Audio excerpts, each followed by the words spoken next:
आज की जनरेशन ये जानती है कि हीरो और होंडा दो अलग अलग कंपनी है, लेकिन जो पुरानी जनरेशन है 80s और 90s की, वो जानती है कि हीरो होंडा कभी एक कंपनी हुआ करती थी। हीरो और होंडा का जॉइंट वेंचर हुआ था 1984 में और 2010 में ये कंपनियां अलग हुई है। यानी 26 साल इन्होंने साथ काम किया और अब एक दूसरे के खतरनाक गला काट प्रतिस्पर्धी हैं। लेकिन ये एक साथ क्यों आए थे और फिर ये अलग क्यों हो गए? इन दोनों में अभी मार्केट लीडर कौन है? हीरो की ताकत क्या है, होंडा की ताकत क्या है, हीरो की कमजोरी क्या है, होंडा की कमजोरी क्या है, और ये टू व्हीलर मार्केट में पिछले 25 सालों में क्या कुछ बदल गया है, और ये जो बदलाव आया है इसका बेनिफिट किसको मिलेगा, उसका नुकसान किसको मिलेगा, सब बताएगा आपका राहुल। तो वीडियो चालू करने से पहले कमेंट में मुझे एक बार बता देना, आपके जीवन में पहली बाइक किसकी थी, हीरो की, होंडा की या हीरो होंडा की? तो जनता जनार्दन की जय बोल के करते हैं वीडियो की शुरुआत।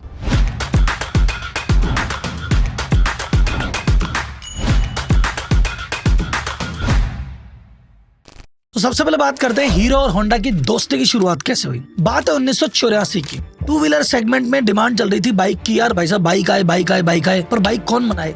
तो भाई साहब अपना जो इंडियन हीरो ग्रुप है, मुंजाल एंड फैमिली, इन्होंने कहा यार हम बनाएंगे बाइक, लेकिन हमें तो बनानी आती ही नहीं है, तो क्या करें, बोले जॉइंट वेंचर कर लेते हैं, किसी बड़े प्लेयर से टेक्नोलॉजी ले लेते हैं। तो जापानीज प्लेयर होंडा को फाइनल किया गया और हीरो और होंडा मिलके इन्होंने बनाई देश की पहली मोटरसाइकिल, नाम रखा CD100। ये बाइक थी जबरदस्त, फ्यूल एफिशिएंट और सस्ती। इसका मॉडल था fill it shut it forget it, यानी गाड़ी में एक बार पेट्रोल भरो और फिर भूल जाओगे, चलती रहेगी चलती रहेगी। और 2001 आते आते हीरो होंडा देश की सबसे बड़ी कंपनी बन गई मोटरसाइकिल बनाने वाली। अब भाई साहब जब सब कुछ अच्छा चल रहा था, 20-25 साल की यारी, इंडिया में नंबर 1, तो फिर क्यों अलग हुए? साहब देखो, शुरुआत में सब चीज अच्छी लगती है, मीठी मीठी लगती है, फिर जैसे जैसे आगे जाते हैं वही चीजें चुभने लग जाती है। तो सबसे पहला एक क्लॉज था, होंडा ने कहा देखो जी हम तो ग्लोबल प्लेयर है, तुम यहाँ माल बना रहे हो, तुम इंडिया में बेचो, तुम एक काम करो एक्सपोर्ट करो ना, तो अगल बगल में बांग्लादेश, नेपाल, श्रीलंका यहाँ कर लिया करो, पूरी दुनिया में एक्सपोर्ट नहीं करोगे तुम। अब हीरो बोले भाई साहब अब धीरे धीरे हमारा इंडियन मार्केट तो भर गया, अब हम तो भाई साहब बाहर भी भेजेंगे।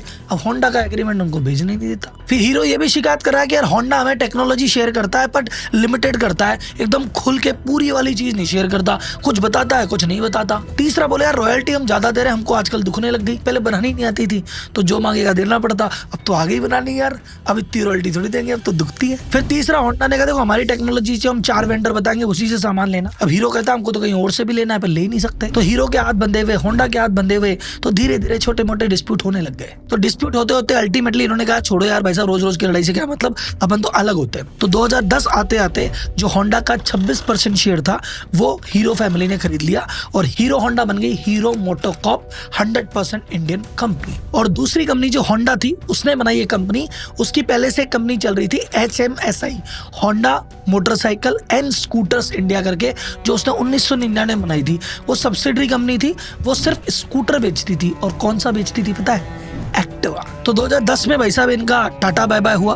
फिर लेकिन इन्होंने आपस में भी इतना लंबे 26 साल की यारी थी, तो 2014 तक हीरो होंडा को रॉयल्टी भी दे रही थी और 2014 तक होंडा हीरो को सप्लाई भी कर रही थी अपने टेक्नोलॉजी। 14 के बाद सब कुछ बंद हो गया, एकदम गला काट प्रतिस्पर्धा ऑन। अभी बाजार की स्थिति क्या है साहब, कौन लीडर है भाई? ऑब्वियसली 1984 में कंपनी कौन सी चालू हुई थी? Hero Honda. वो क्या बन गई? Hero MotoCorp. तो लीडर तो वही रहेगी क्योंकि उनके पास तो अर्ली मूवर एडवांटेज था। तो भाई साहब वो मार्केट लीडर थे और 30 साल से मोटरसाइकिल मार्केट के आज भी वही लीडर है। होंडा नंबर 2 है, लेकिन धीरे धीरे कैचअप कर रहा है भाई साहब, और हो सकता है इस साल नहीं तो अगले साल हीरो को पीछे छोड़ दे। और अगर ऐसा होंडा ने कर दिया तो ऐसा इंडिया के ऑटोमोबाइल इतिहास में पहली बार होगा कि किसी बड़े प्लेयर को दूसरे नंबर के प्लेयर ने आगे उड़ा दिया।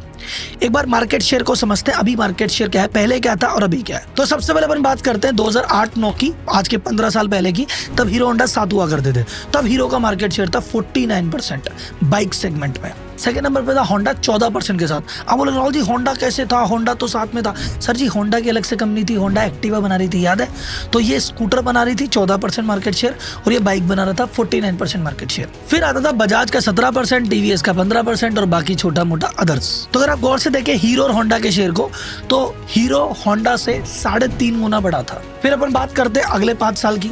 2014-15 में हीरो का मार्केट शेयर नीचे आ गया, रह गया 40%। होंडा का शेयर डबल हो गया, पहुंच गया 27%। फिर टीवीएस 13, बजाज 11 और बाकी अदर्स। लेकिन देखो जो 3.5 गुना का डिफरेंस था वो मात्र 1.5 गुना पे रह गया। और भाई साहब अब बात करते हैं 2024-25 की, तो हीरो और नीचे आ गया। हीरो है मात्र 29% और होंडा आ गया 28%। अब टीवीएस 14 है, बजाज 13 है, यानी हीरो होंडा में मात्र 1% की जरा सी ऊपर नीचे चल रही है। सितंबर 2022 एक ऐसा महीना आया था जब होंडा ने हीरो को पीछे छोड़ दिया था, लेकिन उसके बाद हीरो ने वापसी की। अक्टूबर नवंबर दिवाली सीजन में होंडा को फिर पीछे छोड़ दिया।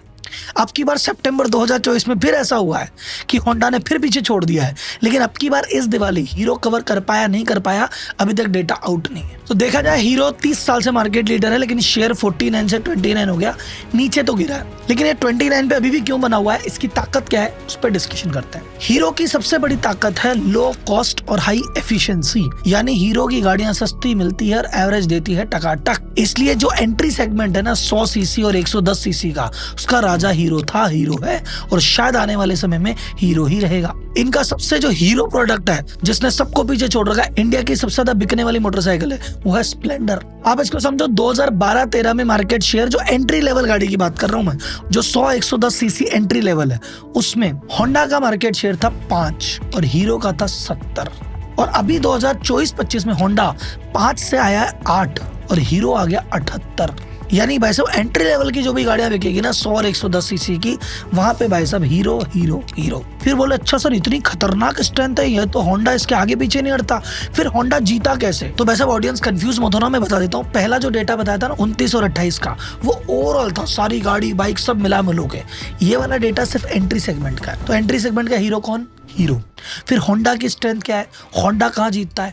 होंडा जीता वहां पे जहाँ पे होंडा पहले चालू हुआ था, स्कूटर में। होंडा ने 1999 में अपनी कंपनी डाली थी HMSI करके, और 2000 में लॉन्च कर दिया था स्कूटर होंडा एक्टिवा। उसने स्कूटर क्यों लॉन्च किया? क्योंकि उस समय तो पार्टनरशिप चल रही थी, बाइक लॉन्च कर नहीं सकता था। उस सेगमेंट में आप देखो 2012 में 10 साल पहले हीरो का मार्केट शेयर था 19% और होंडा का था 49%। अब 2024-25 आते आते होंडा तो 49 था, आज भी 45 है, लेकिन भाई साहब हीरो की क्या हाल हुई पता है? 19% से गिर के रह गया मात्र 5%। तो स्कूटर का राजा कौन? होंडा। और एंट्री लेवल बाइक का राजा कौन? हीरो। तो भाई साहब दोनों अपने अपने जगह के राजा हैं, फिर इनके बीच में लड़ाई कहाँ हो रही है, जीतेंगे कहाँ पे? अब असली लड़ाई किस सेगमेंट की, उस पर बात करते हैं। हीरो का मार्केट शेयर नीचे क्यों जा रहा है? पिछले 16 साल में 13 साल ऐसे रहे जब हीरो का मार्केट शेयर नीचे गिरा है और 49 से ये 29 पे आ गया। कैसे आ गया साहब?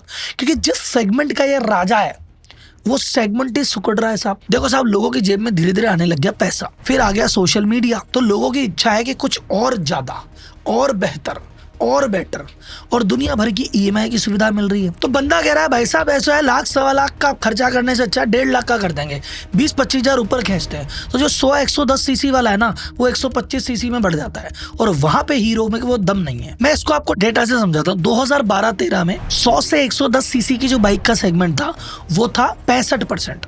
100 में से 65 बाइकें बिकती थी एंट्री लेवल वाली, और 110 से 125 बिकती थी मात्र 20% बाइकें, और 125 से ऊपर मात्र 15 बाइकें बिकती थी। लेकिन अभी गेम क्या पलट गया, गेम हो गया उल्टा। 75 से तो 110 सीसी वाला मार्केट है ना, छोटा वाला, वहां पे 46% ही गाड़ियां बिक रही है। 110 से 125 वाला जो मजा रहा है वो हो गई 30%। तो मतलब जो एंट्री सेगमेंट जिसका हीरो था वो तो हो रही कम, और जो मिड सेगमेंट है जहाँ इसका नामो निशान नहीं है वहां सेल बढ़ रही है। तो क्या करें? जो 100 से 110 सीसी की रेंज में ना, वहां पे ईयरली ग्रोथ आ रही है मात्र 2% की, और जो 125 से 150 वाली है वहां आ रही है असली ग्रोथ। तो जो एंट्री लेवल 110 सीसी था वो 125 सीसी हो गया, और उस सेगमेंट में भाई साहब राज कर रहा है होंडा 45% मार्केट शेयर लेके, और उसके बाद आता है बजाज 24% मार्केट शेयर लेके। तो इस समय अभी होंडा इस समय लीडर है, बात को समझना। कुछ समय पहले हीरो लीडर था। तो ये ऐसा है जैसे आप ऐसा समझिए कि एंट्री लेवल में हीरो था और हीरो के आसपास कोई ना आया ना आ सकता। स्कूटर में होंडा था, उसके आसपास ना कोई आया ना कोई आ सकता। लेकिन ये जो 125 का सेगमेंट है ना,